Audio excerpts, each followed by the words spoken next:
वृंदावन विहारी लाल की जय।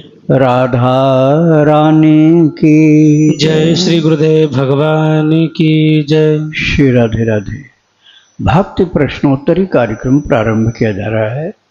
आइए हम भक्ति संबंधित प्रश्नों को श्रवण करें। श्री राधे राधे गुरु जी, आपके श्री चरणों में कोटि कोटि दंडवत प्रणाम। प्रश्न है, गुरुदेव हम वैष्णव हैं और गृहस्थ हैं। हमारे कुल देवता धर्मराज हैं, लेकिन उनकी सेवा के नियम हमें नहीं पता और नहीं ससुराल वालों ने बताया। कोई संस्कार जैसे मुंडन, उपनयन संस्कार आदि के समय या और भी कुल देवता की सेवा कैसे करनी है वो कुछ जानकारी नहीं है। बस जैसे इष्ट की पूजा करते हैं वैसे ही उनकी पूजा करते हैं। कृपया मार्गदर्शन करें कि हमें कैसे सेवा करनी चाहिए अपने कुल देवता की, जिससे इष्ट देवता की हम पर कृपा बनी रहे। श्री राधे राधे। देखो, केवल वैष्णव अर्थात भगवत भक्त को छोड़ करके और सबके ही देवता हैं धर्मराज, अर्थात मरणोपरांत जीव को धर्मराज या उनके दूत लोग ले जाते हैं। किंतु जब कोई भगवान की भक्ति में लग जाता है तो धर्मराज उसको प्रणाम करते हैं। ले जाने की तो छोड़ दो, मना करते हैं अपने दूतों को कि वहाँ मत जाना तुम, वहाँ भगवान का गुणगान होता है, वहाँ भगवान का कीर्तन होता है। और चेतश्च न स्मरति तच्चरणारविंदम, जो भगवान को स्मरण नहीं करता, प्रभु का चरणारविंद नहीं स्मरण करता है। जिह्वा न वक्ति भगवत गुण नाम ध्येयम, जिसकी जिह्वा भगवान का नाम गुण नहीं गाती, उन्हीं के ऊपर अपना अधिकार है। ये धर्मराज ने अपने सेवकों को समझा करके कहा था अजामिल प्रसंग में, भागवत जी में 6ठे स्कंद में। तो आपको धर्मराज की पूजा करने की आवश्यकता अब नहीं है। यदि आप वैष्णव दीक्षा संपन्न हो तो चाहे धर्मराज आपके कुल पिता हो, चाहे पितामह हो, चाहे कोई भी हो, वो सब अब रह गए पीछे। अब कृष्ण हो गए आगे। अब केवल कृष्ण की पूजा अर्थात राम जी की पूजा या कृष्ण की पूजा, उन्हीं का ध्यान, उन्हीं का जप, उन्हीं की कथा, उनके भक्तों की कथा, ये सुनना है, जपना है, उनकी पूजा करना है, उनसे संबंधित ही सेवा कार्य करने हैं। अब धर्मराज की पूजा करने की आवश्यकता नहीं, उनके अधिकार क्षेत्र से बाहर हो गए हो। उनका अधिकार क्षेत्र जहाँ तक था उसके बाहर हो गए हो आप। आपको वे आदर देंगे क्योंकि आप प्रभु के धाम जाएंगे। आपके ऊपर उनका शासन नहीं चलेगा। आपने भगवान की भक्ति कर लिया तो सब देवी देवताओं की भक्ति हो गई। इसलिए उनकी पूजा करने की बात मन से हटा दो। राधे राधे। शिव नारायण वर्मा जी हैं जबलपुर से, इनका प्रश्न है, गुरु मंत्र एवं महामंत्र की 32 माला ही जप पाता हूँ। मेरा प्रश्न है कि राम नाम लेखन के समय राम बोलता जाता हूँ एवं चलते फिरते एवं अन्य कार्य करते करते काउंटर से राम नाम जपता रहता हूँ। तो क्या इन्हें भी महामंत्र की 32 माला वाली संख्या में जोड़ सकता हूँ? इनकी गिनती भी मानकर चलूँ या छोड़ दूँ? अभी तो इनको काउंट नहीं कर रहा हूँ, बस जपता रहता हूँ। आप कृपया मार्गदर्शन करें। काउंट उतना करिए जितना मिनिमम संख्या निर्धारित की गई आपके द्वारा या आपके गुरु जी के द्वारा, उतना काउंटिंग के साथ करिए बस। उसके बाद मस्ती से प्रभु को पुकारो, गाओ, रो, अकेले में विशेष रूप से। और भगवान आपको निर्लज्ज होकर नाचते देखकर भी बड़े खुश होते हैं। नृत्यन्ते विलज्ज उद्गायते नृत्यन्ते च मदभक्ति युक्तो भुवनम पुनाति। उद्धव जी से ऐसा प्रभु ने कहा 11वें स्कंद में। विलज्ज मतलब लज्जा छोड़कर, विलज्ज उद्गायते नृत्यते च मदभक्ति युक्तो भुवनम पुनाति। जो लज्जा छोड़ करके गाता है, नाचता है, रोता है और मेरी भक्ति में मस्त रहता है, वो अपना कुल खानदान तो पवित्र करता ही है, सारी दुनिया को पवित्र करता है। तो आप गिनती वाला तो गिन करके कर लो, उसके बाद बिना गिने खूब गाते रहो, रोते रहो, चिल्लाते रहो, पुकारते रहो, उससे और प्रसन्नता होगी ठाकुर जी को। राधे राधे। प्रश्न गुरुजी, महाराज जी आपने पिछले प्रश्नोत्तरी में कहा था कि असाध्य रोग के निवारण के लिए औषधि के साथ अच्युताय नमः, अनंताय नमः, गोविंदाय नमः का जप करने से रोग नष्ट होता है, परंतु महाराज जी मेरी रुचि राधा नाम जप में है, तो क्या मैं अच्युताय नमः, अनंताय नमः, गोविंदाय नमः की जगह राधा नाम जप कर सकता हूँ? क्या मुझे राधा नाम जप से रोग में उतना ही लाभ होगा जितना अच्युताय नमः, अनंताय नमः, गोविंदाय नमः का जप करने से होगा? बिल्कुल होगा। आप यदि राधा नाम में प्रीति आपकी है तो अच्युताय नमः, अनंताय नमः, गोविंदाय नमः ये भगवान का ही बनाया हुआ फार्मूला है, धन्वंतरी जी का बनाया हुआ, और इसमें भगवान के नाम ही नाम हैं। नमः अर्थात उनको प्रणाम किया जा रहा है। अब आपसे ये बन जाए तो ये करो, नहीं तो आप राधा राधा राधा राधा राधा राधा राधा राधा राधा राधा राधा आप ये भी कहोगे तब भी वही काम हो जाएगा। राधे राधे। इनका दूसरा प्रश्न है, महाराज जी संगीत में वाद्य यंत्र गिटार बजाने में पारंगत होने के लिए और तीव्र बुद्धि और स्मरण शक्ति प्राप्त करने के लिए माता सरस्वती के किस नाम का जप करना चाहिए और कितना करना पड़ेगा माता सरस्वती की कृपा प्राप्त करने के लिए? देखो इन्हीं का प्रश्न है। अभी तक तो राधा नाम की बात कर रहे थे, अब माता सरस्वती में पहुंच गए। निष्ठा आपकी डामाडोल हो गई हो, आपकी निष्ठा जो कमजोर पड़ गई। अभी अच्युताय नमः, अनंताय नमः, गोविंदाय नमः नहीं जपने को तैयार थे आप, राधा राधा ही जपने को तैयार थे। अब सरस्वती माता को जपने को तैयार हो गए। फिर थोड़े दिन बाद लक्ष्मी माता की जप करोगे। लक्ष्मी की प्राप्ति के लिए लक्ष्मी माता का कौन सा मंत्र जप करें? फिर काली का जप करोगे। इससे अच्छा भाई एक ही पकड़े रहो ना, उसी से सब हो जाएगा। मैंने तो इस विश्वास के साथ आपको कह दिया था कि आप केवल राधा नाम में विश्वास करते हो, लेकिन आपका विश्वास डगमग है। नहीं तो आप इधर दूसरी बात नहीं करते सरस्वती माता। अरे राधा रानी सरस्वती माता से कम है क्या? जब राधा रानी आपको देंगी, ज्ञान देंगी, तो सरस्वती के पास नहीं जाना पड़ेगा।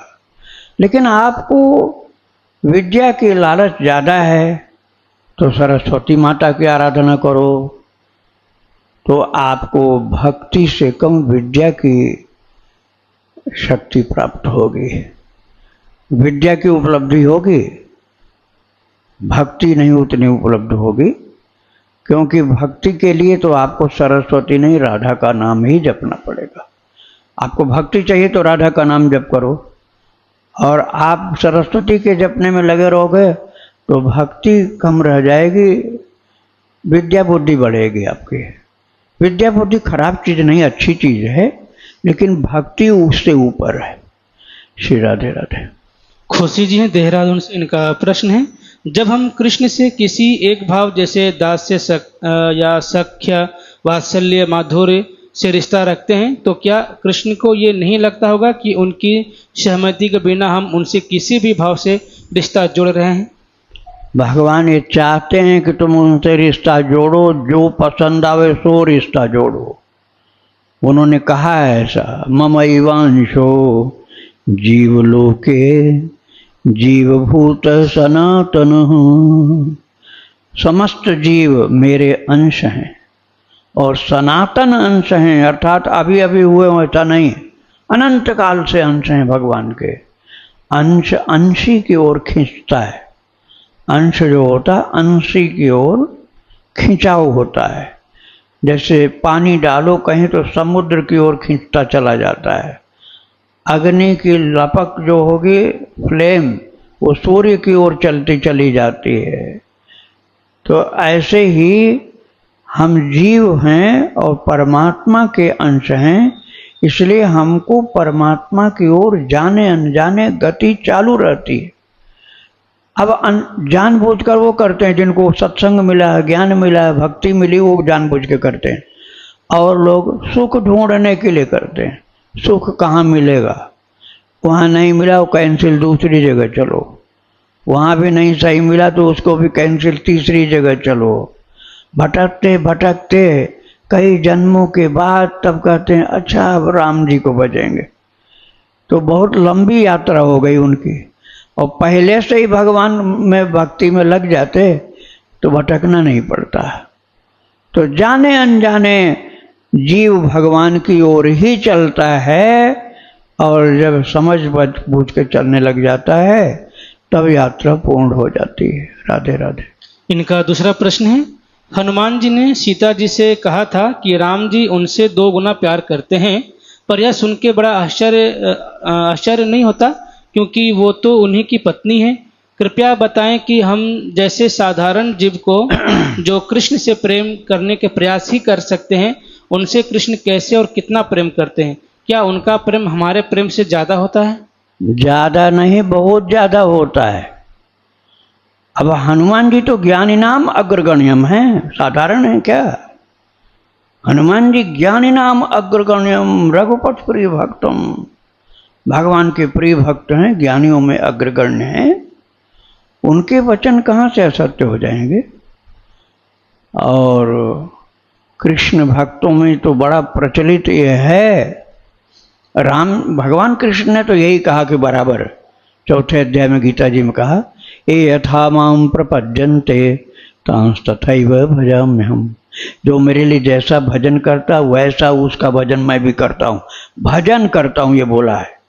और जगह तो दूसरी बातें भले आ जाएं, लेकिन भगवान कृष्ण का मैं उसका भजन करता हूँ, मेरे लिए जितना जो भजन करता हूँ मैं उसका उतना भजन करता हूँ।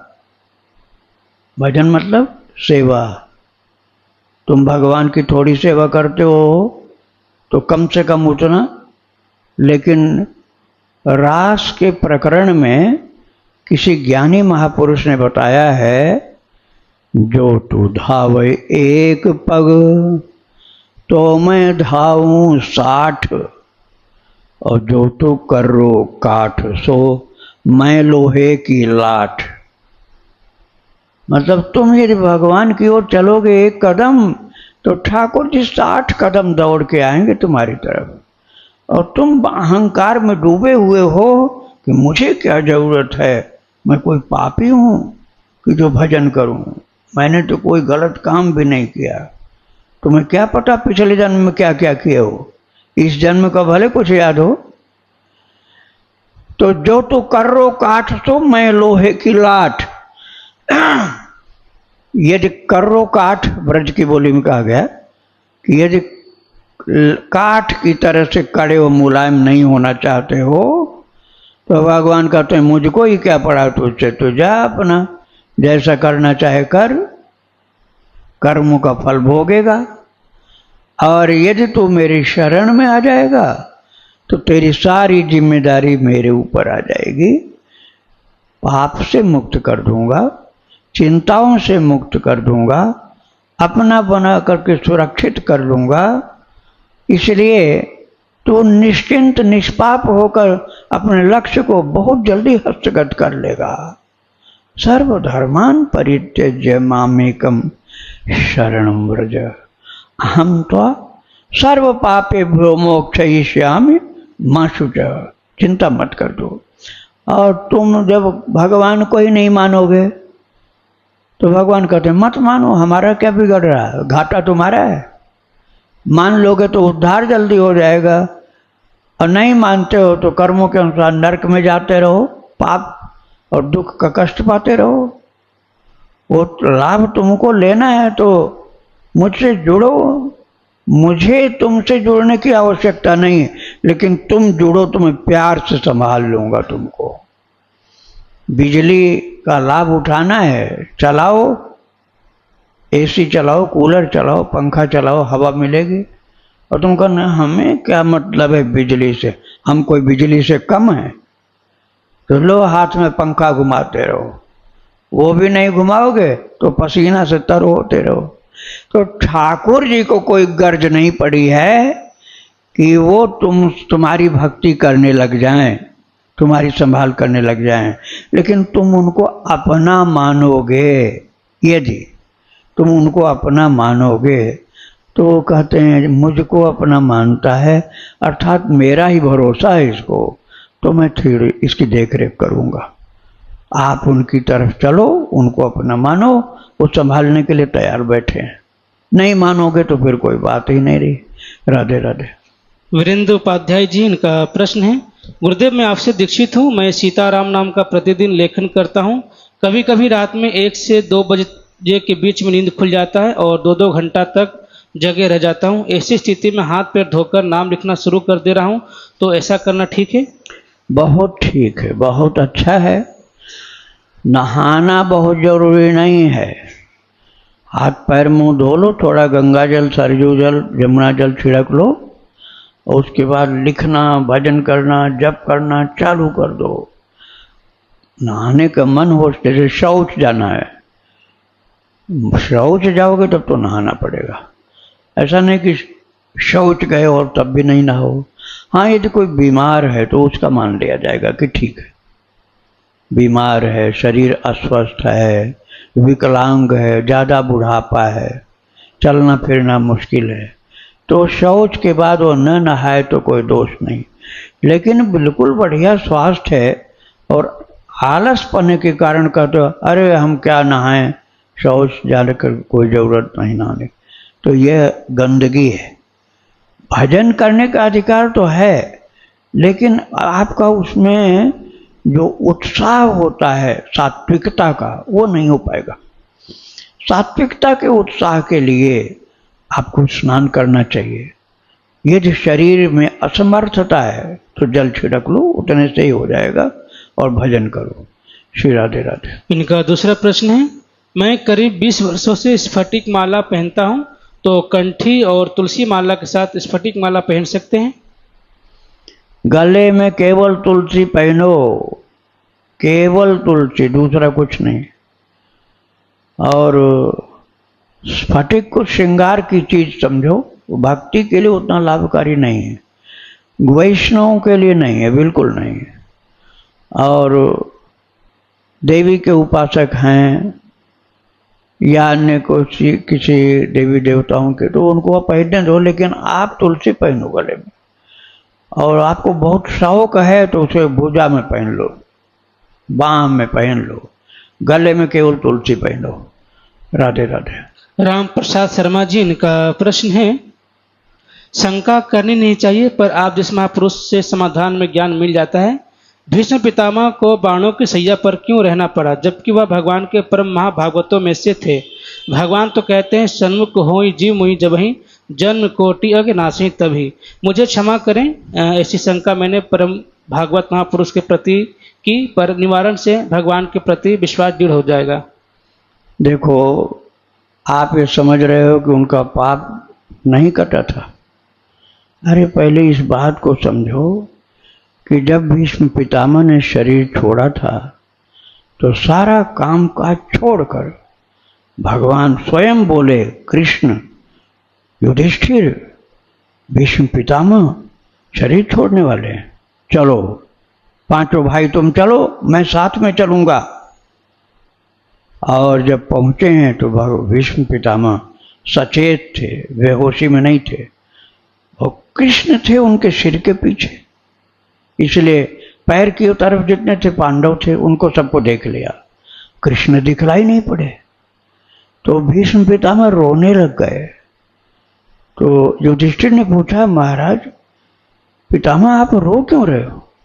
बोले, तुम धर्मात्मा लोग तो आ गए, लेकिन मेरा प्यारा कन्हैया नहीं आया, मेरे प्रियतम, मेरे प्रभु, मेरे श्याम सुंदर नहीं आए, इसलिए मैं उनके वियोग में रोने लगा। तो सिर के पीछे खड़े हुए, पितामह जी तो लेटे हुए थे ना पीठ के बल बाणों पर, तो सिर की तरफ खड़े हुए भगवान कृष्ण तुरंत भाग करके आ गए सामने, और लेटे हुए पितामह को दोनों हाथ डालकर सिर के अगल बगल और उनके पास तक अपना मुंह ले गए। बोले, लो मैं आ गया, अब तो मैंने स्पर्श भी कर लिया। क्या आ गया प्रभु? देखो धर्मराज को धर्म का उपदेश करो। बोले, मेरे तो पूरे शरीर में बाण चुभे हुए, मैं कैसे बोल पाऊंगा। भगवान ने बाणों के भीतर भीतर से अपना हाथ घुमाया शरीर पर और कहा, लो तुम तो पीड़ा मुक्त हो गए। जो जो पूछा भगवान ने कह दिया, तुमको उत्तर सोचना नहीं पड़ेगा, उत्तर मेरी ओर से प्रकट होगा, प्रश्न करने दो उनको। मैं इसलिए नहीं उनको उनका समाधान कर रहा हूं कि मैं छोटा हूं, युधिष्ठिर मुझसे बड़े हैं, तो सोचेंगे कि ये तो बहुत छोटा है, बालक है, और तुम हो बुजुर्ग, तो तुम्हारे मुंह से निकले तो ज़्यादा अच्छा है। एक बात यह है कि मैं ये चाहता हूं कि तुम्हारी कीर्ति अमर हो जाए, इसलिए उपदेश मैं तुमसे कराना चाहता हूं। भीष्म पितामह को सब उपदेश देने के बाद प्रभु ने जिस प्रकार से दर्शन दिए हैं वो आपने सुना नहीं होगा। महाभारत में लिखा है, ठाकुर जी अपनी दृष्टि डालते थे, स्पर्श करते थे, वो बाण निकल जाता था। जहां स्पर्श करते थे वहां से बाण निकल जाता था और पूरा शरीर उनका धरती पर पहुंच गया है। और भगवान मुस्कुराते हुए दर्शन दे रहे हैं पितामह को, देखो पितामह, अब तुम जा रहे हो मेरे धाम। इतना बड़ा अद्भुत कृपा का संयोग जो भगवान ने प्रकट किया पितामह के लिए, तब कैसे आप कह सकते हो कि पितामह पापी थे? पितामह पापी नहीं थे, ये ठाकुर जी की एक लीला थी और उनको दिखलाया था कि 100 जन्म के पहले सांप को कांटा वाली जगह फेंक दिया था तुमने, नागफनी के कांटे पर, तो वो बाण बन करके आए हैं, लेकिन उसकी पीड़ा नहीं होने दिया पितामह को प्रभु ने, केवल दिखलाया है कि कर्मों का फल भोगना पड़ता है। लेकिन उसके माध्यम से अनेक लोगों को शिक्षा दिया, भक्ति का वरदान मिला, कर्तव्य का विवेक हुआ और पितामह की मृत्यु को स्वयं स्वयं ठाकुर जी जाकर मिले। अरे बहुत ऊंची गति थी उनकी, आप समझने में भूल कर रहे हो। राधे राधे। पुष्पा जी, इनका प्रश्न है, गुरुजी मेरी जिज्ञासा है कि लगभग 8 साल से नाम जप कर रही हूँ और 10 साल से गुरु मंत्र भी लिया हो गया है, राम षडाक्षर मंत्र अयोध्या से, पर अभी नाम जप में निरंतरता नहीं आ रही है, भूल जाती हूँ बीच में और हमें कोई विशेष लाभ ही नहीं मिल रहा है, परंतु शारीरिक तकलीफ रहती है, बैठने पर पेट पर बहुत वजन लगता है, इसके लिए अक्सर लेटकर ही करती हूँ, तो क्या इसके लिए कोई लाभ नहीं मिल रहा है? तो गुरुदेव ऐसा क्या करूं कि मुझे एक बार सीताराम के दर्शन हो जाए? मैं भक्त चरितावली भी खूब सुनती हूँ, अयोध्या जी भी जब मौका लगता है जाती हूँ, थोड़ी शारीरिक तकलीफ ज़्यादा रहती है गुरुदेव, इसके लिए मन चाह भजन नहीं कर पाती हूँ, फिर भी एक बार मैं भगवान को उनकी कृपा से ही पाना चाहती हूँ और मेरा जन्म व्यर्थ ना हो। गुरुदेव बोल बोल कर जप करती हूँ, ज़्यादा जब तो जब से मेरा सिर दुखने लगता है, इसके लिए मैं मानसिक जब ज़्यादा करता हूँ। गुरुदेव भगवान ने खुद कहा है कि साधन धाम मोक्ष कर द्वारा पे नज़दीक परलोक संवारा, लेकिन गुरुदेव जिसका साधन रूपी शरीर नहीं ठीक हो, शरीर से साधन नहीं कर पाता, फिर भी वह भगवान को पाना चाहे तो क्या करे? आप जो कर रहे हैं वही करना है, बस समझने में भूल ये हो रही है कि आपके ऊपर कृपा नहीं हो रही। चित्रकूट में गणेश दास जी के पास एक आया साधु, बोला हम इतने साल से जप कर रहे हैं, हमारा मन नहीं लगता है, हमें कोई लाभ नहीं होता है। तो गणेश दास जी ने कहा मेरी बात मानोगे? बोले हाँ मानेंगे। अब छोड़ दो जप करना तुम। गणेश दास जी ने कहा अब तुम भजन करना छोड़ दो, तीसरे दिन मेरे पास आना, फिर कोई उपाय ढूंढेंगे। तो महाराज तीसरे दिन के पहले ही आ गया, वो रोने लगा साधु, बोला महाराज मुझसे छूट नहीं रहा, ये भजन मुझसे छूट नहीं रहा, मुझको आज्ञा दे दीजिए, मैं यही जपूं, इसके बिना मैं रह नहीं पाऊंगा। तो गणेश दास जी हंस के बोले तुम कह रहे हो तुमको कोई लाभ नहीं मिला? इतना बड़ा लाभ मिला है कि तुम भजन के बिना रह नहीं सकते हो। अब समझ लो ये भजन तुमसे लिपट गया है, चिपक गया है और ये तुम्हारा उद्धार करके ही छोड़ेगा। तो भक्तों, आप ये मत सोचो कि मन नहीं लग रहा है, आप लगे हुए हो, आप भजन में लगे हुए हो। इसका मतलब है कि आप भजन निरंतर कर रहे हो। बस माला भले हाथ में न हो, काउंटर भले हाथ में न हो, लेकिन आपका भजन चल रहा है।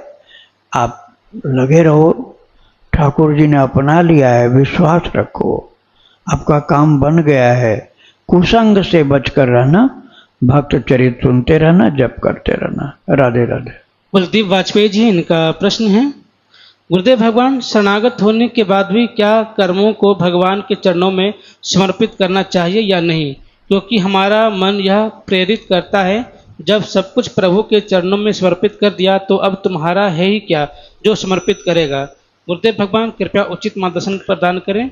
श्री राधे राधे, जिससे कि इस दास का संदेह दूर हो। सिद्धांत के रूप में आपकी बात ठीक है कि जब हम समर्पित हो गए तो अब बार बार अर्पण करने की जरूरत नहीं है। सिद्धांत के अनुसार ठीक हो आप, लेकिन जानते हो क्यों करना पड़ता है अर्पण? अहंकार नहीं छोड़ता। हमने बोल दिया भगवान के हो गए, अर्पण कर दिए, लेकिन जरा सी तुम्हारी बेइज्जती कर दी जाए, तुम्हारे कुल खानदान की कोई कमी बता दी जाए, तुम्हारी जात की बात लेकर के कोई बात कह जाए, तो लड़ने को तैयार हो जाओगे। अब कहाँ गया समर्पण तुम्हारा? अभी कह दिया जाए कि तुम इस जात के हो लेकिन छोटे हो, हम तुमसे बड़े हैं, या कोई दूसरा ही कह दे, महाराज लड़ने भिड़ने को तैयार हो जाएंगे। इसका मतलब समर्पण नहीं हुआ तुम्हारा। समर्पण होने के बाद भगवान की बिरादरी के हम हो गए। गोत्र हो गया अच्युत, चाहे अब तक कोई भी गोत्र रहा हो आपका, वशिष्ठ गोत्र रहा हो, भारद्वाज रहा हो, कोई भी गोत्र रहा हो, लेकिन भगवान के लिए समर्पित हो गए तो आप अच्युत गोत्र उत्पन्न हो, अच्युत गोत्री हो गए। अब आपको भूल जाना चाहिए कि हम किस कुल खानदान के थे। न छोटा न बड़ा, सब बराबर। जो भगवान का भक्त सब बराबर है, सबका वैष्णव, सब वैष्णव का एक ही गोत्र है, अच्युत गोत्र। तो समर्पण होने पर अपनी जांच करने का मौका आता है, लेकिन आप ध्यान नहीं देते हो। समर्पण हो गए तो ठाकुर जी के दास हो गए भाई। अब ठाकुर जी के दास हो गए, अब काहे का अभिमान रह गया कि हम इतने बड़े हैं? बड़े नहीं, सबसे छोटे हैं हम। इस बात को मानो तो भक्त हो।